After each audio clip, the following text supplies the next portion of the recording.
Hey everybody, welcome back to my channel. Today I have the DJI Osmo Pocket 3, and yeah, I know that's not really special at this point in time. Everybody seems to have one of these, but I'm going to talk about it anyway because I have it, so why not? First of all, why did I buy this camera? This camera is meant to be predominantly a vlogging camera, but I bought it specifically to replace this camera here, which is my Panasonic S5 Mark II, because it has a wide angle lens and it also comes with a wide angle adapter, because I wanted a view where you could see more of the desk as well as me. So I thought it'd be really good for that. Let me tell you now, the quality coming out of this in a studio setup like this one is anywhere close to comparable to what's coming out of the S5 Mark II. I don't do lots of vlogging style videos, so I'm probably going to send this back, which is why I'm going to talk about it a little bit right now. So as far as the hardware goes in its camera, this is actually a very good camera. It has almost everything that you could want from a vlogging camera. Let's start with the sensor. This thing has a 1-inch sensor. As far as small tiny cameras go, that is a very large sensor. It's the same size as you would find on cameras like the Sony RX100, the Canon GX7, and these are like, they're like proper cameras, big, massive, not massive, but handheld sort of pocket-sized cameras. So for them to fit a 1-inch sensor into this tiny little head here, I think is quite an achievement, and I have to give them credit for that. One of the problems you have with fitting a large sensor and also the capabilities of this camera up to 4K 120 is that you're going to get a lot of heat. I believe that's what these little grooves at the back of the camera head is here. That's going to go a long way to dissipating the heat, as it's going to act like kind of a little heat sink. As all of you would know, when it comes to cameras and photography, the light gathering ability depends on two things: the aperture of the lens and the size of the sensor. So having a 1-inch sensor on this gives a much better low light capability than something like, say, the iPhone 15, a lot smaller sensor. I'll put a little graphic on the screen. And not only is this Osmo Pocket smaller than the Sony and Canon 1-inch sensor cameras, it actually has a larger aperture lens. This has an f2 lens, whereas the Sony, for example, has only an f2.8. So this is going to gather more light than that camera. For those of you who know about equivalency, so a 1-inch sensor is equivalent to a 3x crop. So a 1-inch sensor with an f2 lens is going to perform like a full frame camera with an f6 lens. These numbers might seem kind of arbitrary, but it's actually still a really good way to compare the light gathering capabilities of two different camera systems. So let's talk more about the hardware that you get here. The hardware, as I mentioned before, is actually excellent. It's top quality.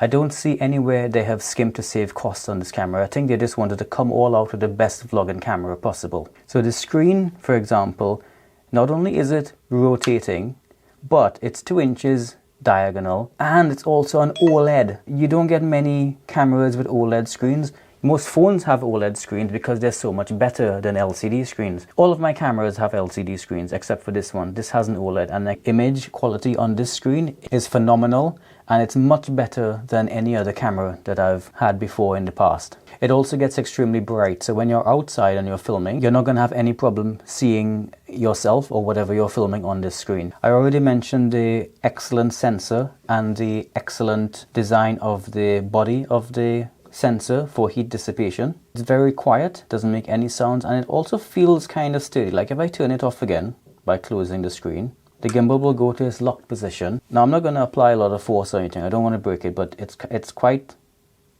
locked in that position, and so is this. The camera module itself, though, seems to be just held by magnetic force, so if you move it a bit, it will actually rotate out of the lock position. This is such a great design. Like, can you imagine how many wires there are connecting this camera to the body, and it has to go through all of these rotating joints? I think that's actually quite a challenge to accomplish, and it seems like they've done it really well. As far as the rest of the body is concerned, the quality of the plastics is really nice. On the back, it's a little bit of a hard plastic, but it feels strong. It's got a DJI there, not only in silver, but also kind of embossed, and you have a microphone opening. There's also a microphone opening on this end, and you can see just the quality of the plastics is really nice. One unfortunate thing is that the SD card is completely exposed. I think they could have done that better. They could have put a little flap or something, or they could even have put it on the bottom somewhere, because it rains so much in this country that any little bit of drizzle or drop of rain getting in there would cause some damage. So this is the only thing I think DJI could have done better with this pocket.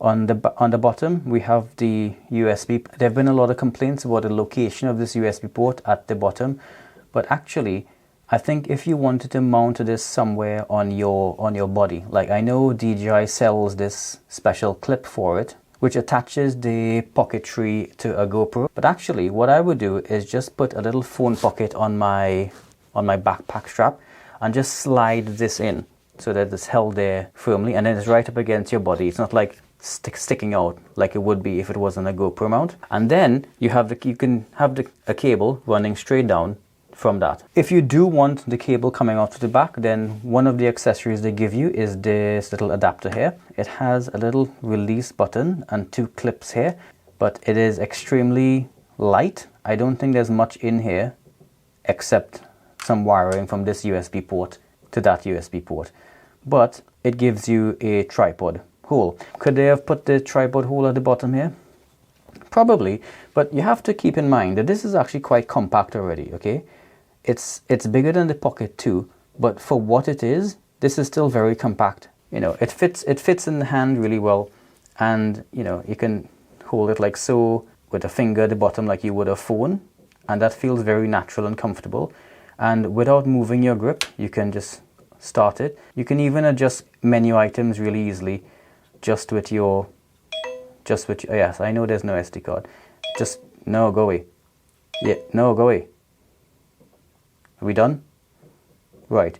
Oh, anyway, you get my point. You can make adjustments just with your thumb. You can start, stop recording, and also adjust the gimbal, recenter, and so on. There's another microphone here at the front, and the area just below that around the record button is kind of rubberized, so it gives you a nice good grip as well. When I first went out with this, I commented that I was a bit scared of it falling out of my hand, but actually it is very secure. It feels just like holding a phone, and adding this extra grip at the bottom, if you have bigger hands, gives you that bit of extra space that you need. However, DJI also supply you with this accessory.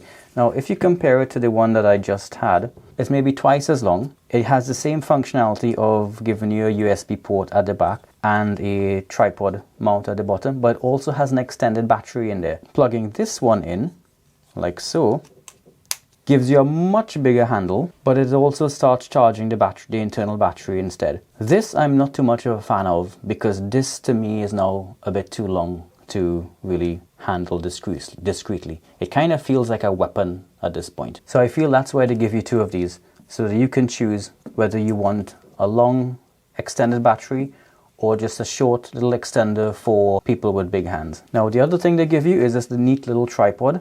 This comes in the box. It has a 1/4-20 head, and it will go into either of these grip extensions, as I call them. Just screws in like that.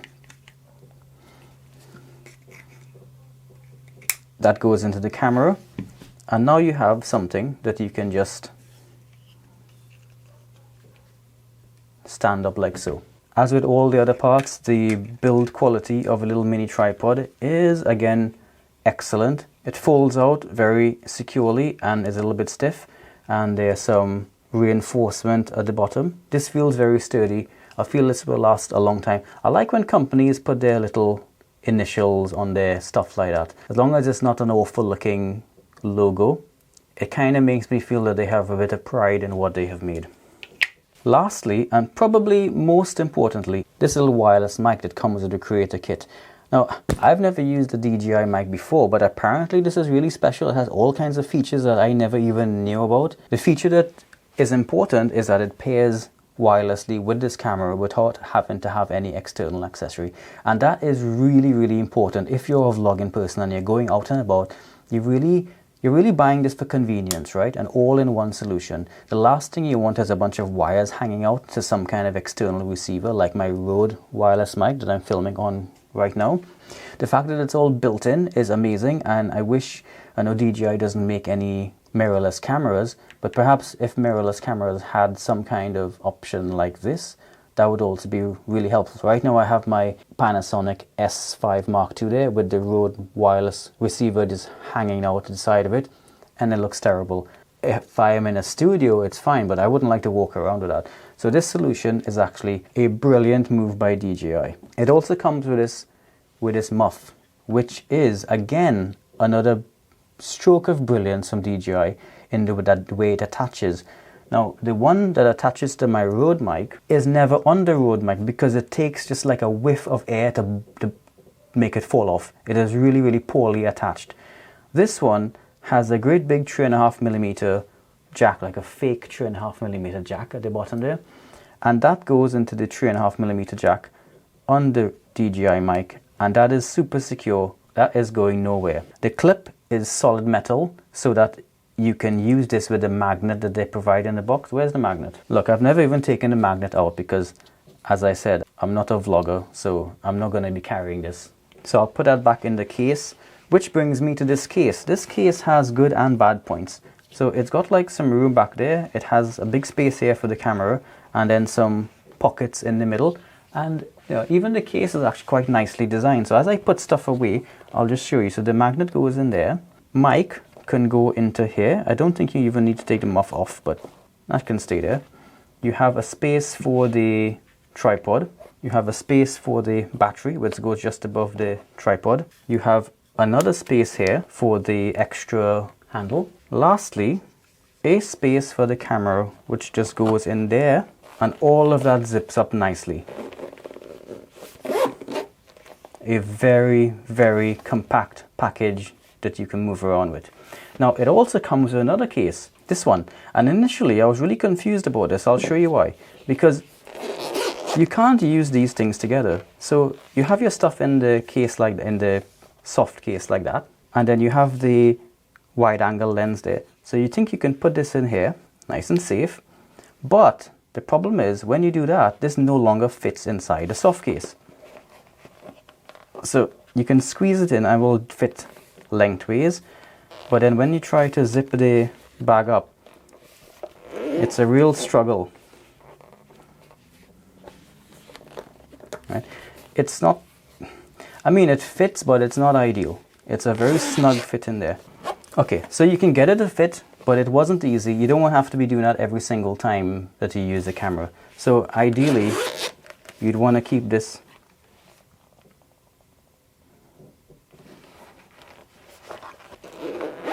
You know something? I take it all back. I was wrong about DJI Pocket soft case. I think it's actually fine and it holds that really well.